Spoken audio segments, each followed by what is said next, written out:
2 weeks ago, members of the union CUPE 3903, which represents contract faculty and teaching assistants at York, went on strike.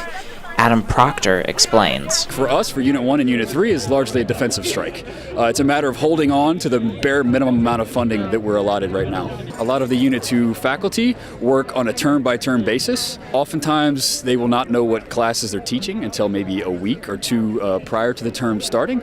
KRISTA Hunt is a Unit 2 member. She has experienced many of the difficulties associated with being contract faculty. I teach at all 3 universities. I've even gotten offered contracts at the colleges. Usually I'm teaching at 2 or 3 campuses. We apply for our courses every 4 months.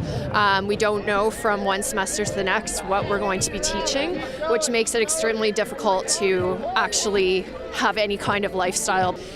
It's very stressful every 4 months, figuring out whether we should continue doing this work. The labor dispute that is currently happening at York University is actually part of a wider issue known as the casualization of labor.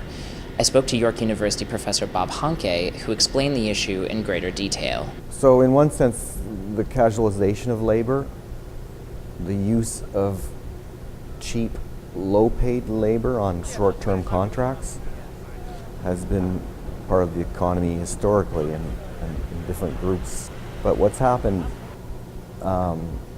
in the last 20 to 25 years is that a particular category of faculty, which was being used appropriately to bring professionals in their fields to maybe teach one course at a university, administrations, in order to cut costs from the most vulnerable workforce, have been over-relying and overusing this category. And they're now using this to employ people with PhDs.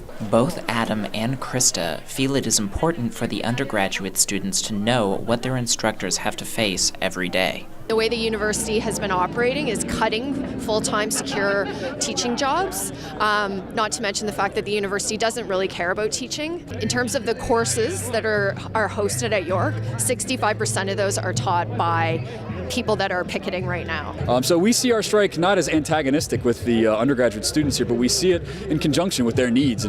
Aengus Mulroney, Ryerson News.